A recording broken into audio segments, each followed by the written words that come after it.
Did somebody tell you that? Yeah, Who told you that? my dad. Your dad told you that nobody was with her, it was just her? Yeah, in their bedroom. This is 6-year-old Ryland, who's being questioned by the detectives following the incident on the morning of April 7th, 2018, in which his mother, 25-year-old Brandy Colenza, shot herself.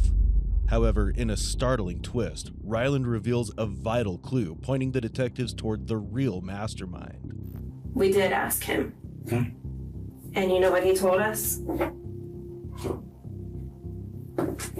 He told us that he heard his mom scream. Why would he make that up? Ask him. Is he a liar? At this moment, 36-year-old Keith Johansson realizes that the detectives have uncovered the disturbing secret he's been desperately trying to hide. Yet, this is just the beginning of a heartbreaking tale. As the investigators dig deeper, they stumble upon a few pieces of evidence that unveil a different story, transforming Keith from a concerned husband into the prime suspect. Brandy Colenza and Keith Johansson had been married for a year and had recently moved into their new home. Brandy was a loving mother and wife, and to her, Keith was everything she had ever wanted. The family was bound by an unbreakable and immense love for each other, but they had no idea that a tragic twist was about to shatter their beautiful world forever. When the deputies arrived at the crime scene, Brandy had already passed away, and Keith seemed to be utterly devastated. She's gone? Oh, God! Oh, relax. My wife, man. I right, bud? It's Brandy Johansson. What's going on today? Nothing. You guys were talking? Yeah, man, we got up. I took a shower. She just made her coffee. Okay.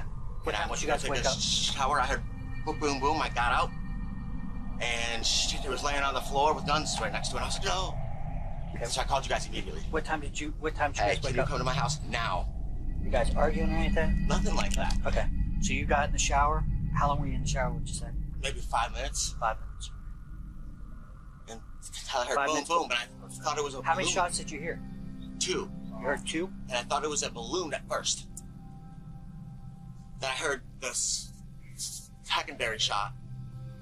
And I ran out there and seen her laying there going, so I called you guys immediately. But to the detective's surprise, something strange had happened during the 911 call that contradicted Keith's concern toward his wife, something the detectives could sense was odd. Can you apply for? Are you applying pressure to that wound? No, I can't Find yourself like that. I'm wet. I'm sliding on my floors. You can't apply pressure. I can't see it. Listen, I got wood floors and I'm sliding. I don't want to risk hurting her or possibly one of the guns going off too. During the investigation, the detectives also found several weapons at Keith's house, but their unease didn't stop there. A series of peculiar details heightened their suspicion. Initially, Keith told the detectives that he was in the shower at the time of the incident. However, when they arrived at his place, he was not wet, suggesting that he had not actually taken a shower. Furthermore, the detectives noticed that the firearms with which Brandy had supposedly shot herself were deliberately positioned at an exact angle facing one another. This raised suspicion among detectives that if Brandy had accidentally shot herself, the guns would not have fallen in that manner. The clues seemed to cast suspicion on Keith, but the detectives needed more certainty. Seeking clarity and desperate to find the answers, they immediately took him in for questioning. I wanted to see if you needed a chaplain or something like that. Well, like after all this, I probably need someone to talk to, you know, and I'm starting to really question my faith at this point, you know, and I can't wrap around why she'd be taken. I mean, she's so young. We just got married not too long ago, less than a year. We're starting out our life in a brand new house, and I just don't know. Yeah, I don't either. I can't wrap my head around it. And it's hard. And how are the two of you getting along? Perfect. Perfect? Perfect. I just can't, you know. Like, how am I gonna live without her? You know what I mean? How am I gonna go back to the house? Keith's interaction with Chaplin exposed his conflicting emotions. His concern for his wife seemed genuine, but it also unveiled his self-centered preoccupation, providing an insight into his thought process. However, as the detectives began to question him, his statements began to shed light on the unanswered. How would you describe your relationship? The best one that I've had yet. I mean, she was everything that I wanted her to be. Everybody has their problems here and there, you know? Mm-hmm. And that's very rare. I've had one bad relationship before. What would you say was the biggest issue that you guys have in your relationship? I mean, like we'd have our arguments here and there, stupid little things.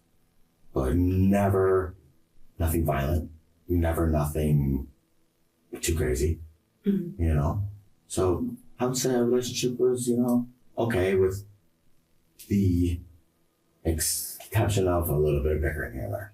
Mm-hmm. I just don't understand the whole situation. I really don't. Do you guys have any information to maybe clarify it a little bit? Were you guys faithful with one another? Was it just a... For the most part, yeah. She had this online thing, you know what I mean, that she admitted to. I've been flirting online, but whoopee. Who cares? You didn't do nothing physically. Is there any chance at all that something different happened that you have not told us? None. Because that's what happened. I got no reason to lie to you guys. I mean, you guys are investigators, for God's sake. That's what I seen, and that's what I heard. Keith insisted that everything in their life was perfect, denying any signs that could lead Brandy to take her own life. Yet, his own statements unexpectedly exposed his ongoing issue with his wife, one that detectives considered a critical clue behind Brandy's death. Meanwhile, as detectives interviewed Ryland, his account revealed a surprising detail, pointing the cause in a new direction. She had a little scream, and then I heard 2 gunshots. And I know it was nobody with her. It was just her. Did somebody tell you that? Yeah. Who told you that? My dad. Your dad told you that nobody was with her, it was just her? Yeah, in their bedroom. Thank you for telling me that. Ryland's revelation flipped the narrative, shifting a seemingly grieving husband into the role of the prime suspect. Detectives were convinced that Keith was hiding a crucial piece of the puzzle, one that could bring them closer to the truth. Determined to uncover the truth, they prepared for an intense confrontation. I think that we're at the point of where we need to have a little bit of a harder conversation. Okay. Because as much as I want to believe that the guns fell and went off and shot her, what we have at the scene just doesn't show that. This is your opportunity to help yourself and to lay it all out for us, because there's a backstory. This isn't the story. This is the story, and I'll get a lawyer and I will prove that this is the real story. Okay, and you are completely entitled to that. Ask Ryland. I mean, that's all that happened. We did ask him. Okay. And you know what he told us? Do you want to know? Yeah, because I wasn't up. So. He told us that he heard his mom scream. I heard no screams at all. None. Why would he make that up? Ask him. Is he a liar? He has been known to tell fibs, yes. Does he tell you on the regular that his mom screams in the bedroom? No. Has he ever told you that his mom screams and it was a lie? No, not screaming, but he lies about a bunch of other different things. You can ask his real father, and he'll tell you that too. So why on this date would he lie about his mom screaming in the bedroom? You guys can try to pin whatever you want on me. She didn't scream. Listen, dude, nobody's trying to pin anything on you. I'm just telling you what I heard, man. That's it. What I heard, what I seen. I mean, if you're trying to pin something on me, why would I have called 911? You have a conscience. That's why. You love your wife. That's why. So why? Happens in the heat of the moment. You're not a bad person. You're not a monster. No. I am not saying that you're a murderer. No. I am not saying that you're a bad person. But what I am saying is, with my training, my experience, and the crime scene, No. the accident that you're laying out isn't the one that happened. And Accidents I happen. feel kind of offended. I feel offended too, if we're gonna go to that level. I feel really offended that you guys can try to pin an accident on me. No. Oh, I thought that's what you were getting at No, with it. I was not like, at all. When the detectives confronted Keith, his demeanor changed. He grew defensive and visibly offended by the detective's blunt approach. His reaction suggested he wasn't fond of her authoritative demeanor. When she probed his thoughts on justice for Brandy, his answer was bizarre and unexpected. Is there anything else that you can think of that you think is important for our investigation? As far as As far as anything, as far as getting justice for your wife?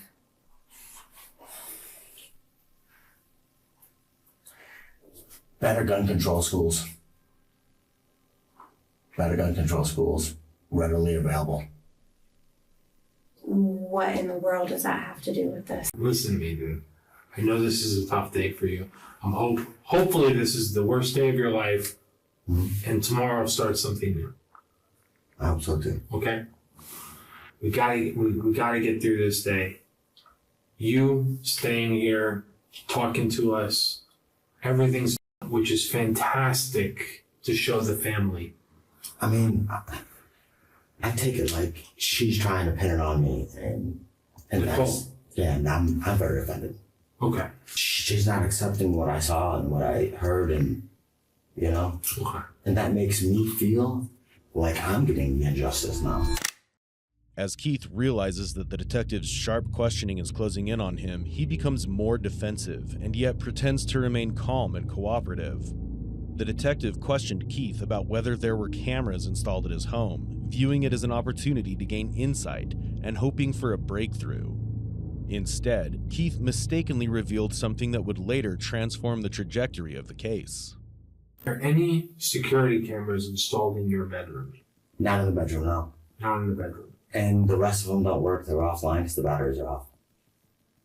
And I wish they would have been on because that would have been clarifying all of this.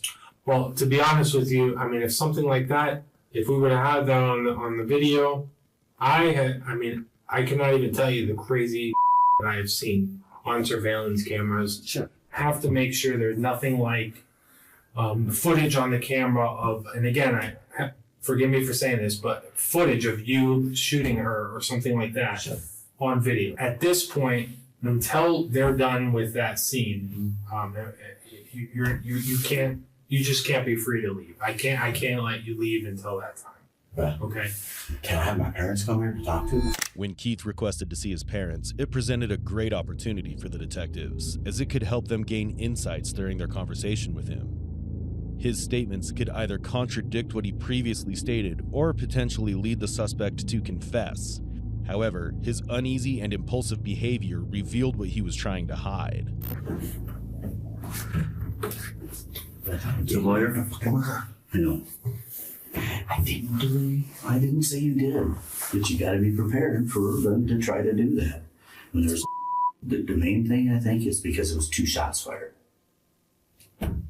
But I know. I'm not saying you did or didn't. I don't know. I don't get out of the shower. Well, that's kind of suspicious too. If you had residue on your hands, I don't. you just got out of the shower. Sure. Could have washed all that stuff off. Okay, no witnesses. I mean, And this is what you get for being honest, man. Well, maybe you're being honest. I'm not saying you are or not. I mean, I'm sure you are, but you still have to understand there's a death involved. Well, Now, listen to me, though. Listen to me. If you did do it, I'm just saying, I believe you didn't. But I didn't. But if you did, own up to it. I would have by now. Well, I'm just telling you, if you did it, you own up to it. It'll be better for you. But I didn't. Okay, I believe you. And if I did, I would own up. I've been honest up to this I point. understand. I understand. I mean, I don't want you to think I'm trying to blame you, Keith. I know. I'm talking you man to man because this is the time to do it. Sure. But I'm not going to admit to something that I did not do. Okay? I know you did. Anyway. No, straight up. I know. Okay. Well, you would never hurt anybody. I know, and I was here voluntarily. You have never even hit anybody. I know. That's why you keep your mouth shut. Well, I told Because they you can all I take know. everything out of context. For You're over going to 3 be hours. proven innocent. I know I was It's here, but fine. it's Just like they said, just don't say anything to us. No more. Yeah, no more. You're just gonna have to. I'd lay on the table and go to sleep. Yeah, they're just doing the job, Keith. But they might be going overboard a little bit, but it does look suspicious. sure. Even you admit that. Sure, but I'm not gonna be accused of something that I really didn't do. Well, you don't have any choice about that. If they accuse you, they accuse you. You have no choice. Keep your mouth. Just keep your mouth shut and what? You hear me? Yeah. Keep your mouth shut and stay in good spirits. All right. You guys ready to go? Our legal obligation at that point is to let him leave. Due to a lack of potential evidence, the detectives had no choice but to let Keith go. However, the detectives were aware of the cameras installed at Keith's home, which he denied during the interrogation. So now, their only hope rested on the surveillance cameras that could help them provide crucial information for the case. 21 days later, as the detectives obtained the search warrant to review the surveillance footage, what they saw in it was far worse than what they had expected.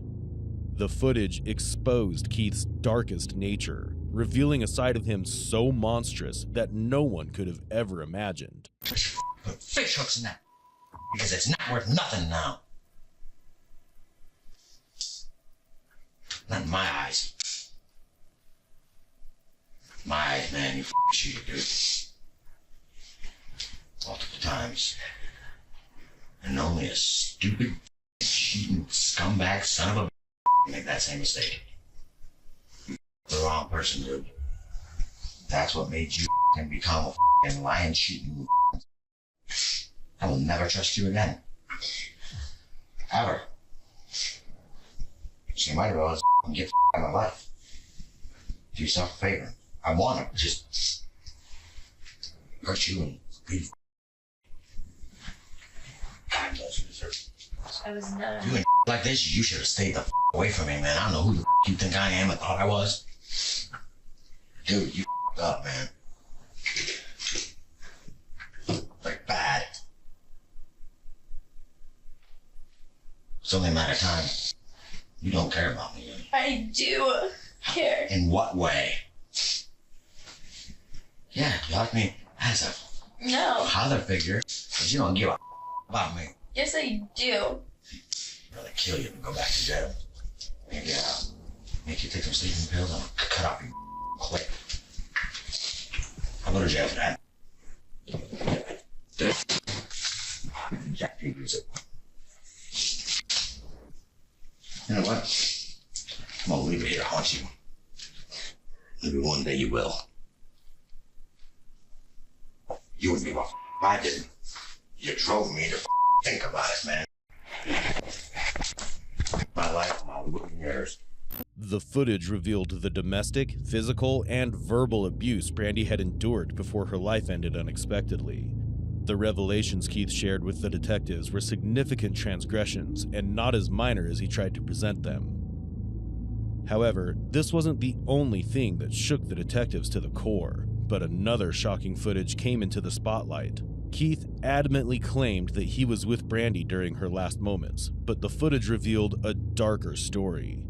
Instead of trying to save Brandy's life, he was caught hiding drugs to avoid suspicion, betraying his claim to love her more than anything. Everyone was stunned to discover the true nature of Keith. The person they had cherished and relied on was actually the monster behind this devastating event. Watching the videos of Keith belittling my sister, it was hard. I just wanted to get up and hug her. 3 weeks later, following the incident, Keith was finally arrested. Initially, he was charged with second-degree murder, but when the detectives discovered the footage, his charge was upgraded to first-degree murder. The stories Keith made up from the beginning till the end weren't over yet. During the trial, Keith realized that every piece of evidence had turned against him, so he came up with a new plan. Well, I woke up and I went to the living room to retrieve my pants because I was thinking about him taking a shower. Then I pretty much was in the bathroom, took off my pants, getting ready to step into the shower, and I heard her say "boo," which is the nickname that she uses for me. So I go out there, and she had a weapon in her hand. She said that I was not her husband and I was plastic, and I had walked forward to her, trying to disarm her, and, well, I had grabbed my gun, the one that was in the box. Okay. Mechanic? Yes, correct. Okay. Then I started walking towards her, trying to, say, "Hey, man," and trying to bark orders and for her to drop it and to disarm her. And then she would not do so. So I got closer and I tried to grab it from her, and she lifted it up and a round went out of my gun on her. Then she cocked and swung as I'm retreating, and another round I pulled off because she was pointing a loaded weapon at me. From the beginning, all his efforts to save himself, believing he could outsmart the system, were futile, as all his claims were disproved. On October 28, 2021, the Flagler County jury finally reached a final verdict. We, the jury, find the defendant Keith John Johansson as follows to count 1 of the indictment. Guilty as charged as the crime of first-degree murder. Circuit Judge Christopher France convicted Keith to a lifetime in prison without the possibility of parole. After hearing the verdict, Brandy's sister delivered an emotional speech that conveyed her immense pain over the past years. Brandy wasn't just my sister. She was my best friend. And he just took her away and nobody was able to say anything. And being in jail is great for freaking him. He gets to live. And we still have to suffer inside with my sister gone and knowing and have to deal with Rylan growing up knowing his mom is not here with us. As we conclude today's case, it encourages us to reflect on an important question. What stops people from choosing a peaceful resolution over a destructive one when faced with conflict or dissatisfaction in a relationship? The footage revealed that Keith was unhappy in his relationship with Brandy. While he had the option to leave, which could have potentially saved her life, but instead of choosing the right path, he opted to embrace the darkness. Also, this footage provides an insight into the young girls suffering from domestic violence who remain silent, unaware of the worst consequences it can bring. What are your thoughts on this case? We would love to know them. Let us know in the comments section below. Also, don't forget to like, share, and subscribe to our channel for such fascinating videos. Until next time, stay aware and stay safe.